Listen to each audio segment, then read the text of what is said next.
Hello সবাইকে, চলে এসেছি আবার একটা নতুন ভিডিও নিয়ে। আজকে ডেস্টিনেশন খড়গপুর।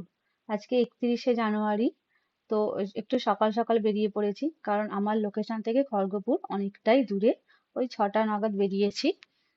তো রাস্তাতে প্রচন্ড কুয়াশা ছিল, ওই জন্য একটু আস্তে আস্তে যাচ্ছি। আর আহ, ওর বুকিংটা ছিল গায়ে হলুদ, বিয়ে এবং বাসি বিয়ে তিনটে নিয়ে। তো ওই জন্য আমরা একটু সকাল সকাল বেরিয়ে পড়েছি, কারণ গায়ে হলুদের মেকআপ করতে হবে।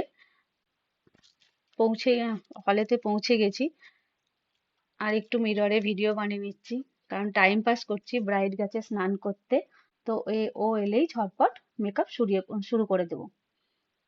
আর একটুকু টাইম নষ্ট না করে মেকআপটা ঝটপট শুরু করে দিয়েছি। হাতে একটুকু সময় ছিল না, ওই জন্য আফটার বিফোর কোনো শট নিতে পারিনি। তো base makeup almost complete, eye makeup শুরু করেছি। ও আমাকে একটা পিকচার দেখিয়েছিল আই মেকআপের, যে ওর আই মেকআপটা একটু কালারফুল করতে হবে এবং এই কালারগুলো দিয়ে একটু কালারফুল করে দিতে হবে। তো আই মেকআপটা তোর ভীষণ পছন্দ হয়েছিল। তোমরাও একটু দেখে জানিও যে আই মেকআপটা কিরকম হয়েছে। সবাই একটু কমেন্টস করে জানিও। অনেকটা দেরি হয়ে গেছিল, ওর বিয়ে হচ্ছে অনেকটাই দূরে, ঝাড়খণ্ডে। তো গায়ে হলুদ চলে এসেছে, ওই জন্য আই মেকআপটা একটু তাড়াতাড়ি কমপ্লিট করে ওর হেয়ার করতে হবে এখনো। হেয়ারটা একটু ওপেনই রাখবো, ওপেন হেয়ার করতে ও বলেছে, যেটা চেয়েছে আমি ওর ইচ্ছে অনুযায়ী ওকে সাজিয়েছি। ওর ভীষণ পছন্দ হয়েছিল, তোমরা দেখেও আমাকে জানিও যে কিরকম লেগেছে ওকে। আই মেকআপও অলমোস্ট কমপ্লিট। এবার ওকে লিপস্টিকটা পরাচ্ছি। লিপস্টিক পরানো হয়ে গেলেই ওর হেয়ারটা স্টার্ট করব।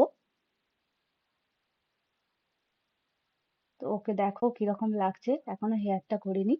তো হেয়ারটা শুধু ক্লিপিং করেছি। এবার ওর হেয়ারটা করব। হেয়ারটা করে একটু সেট করে ওকে ছেড়ে দেবো, কারণ ফটোগ্রাফাররা ওয়েট করছে। তো ওর শুট করবে, হলদি লুকে শুট। মুকুটটা সেট করে দিচ্ছি, সেট করে ওকে ছেড়ে দেবো। তোমরা সবাই দেখে জানিও লুকটা কেমন হয়েছে। তো ছাদে চলে এসেছি, ছাদেতে ওর শুট হচ্ছিল। উম, একটু টাইম পাস করছি ছাদে বসে বসে, আর ওর একটু শ্যুটটাও দেখছি। তো আজকের ভিডিওটা এই পর্যন্ত। সবাইকে টাটা। ভিডিওটা দেখে জানিও যে কিরকম হয়েছে, আর পরের পার্টটা নেক্সট টাইম আসবে।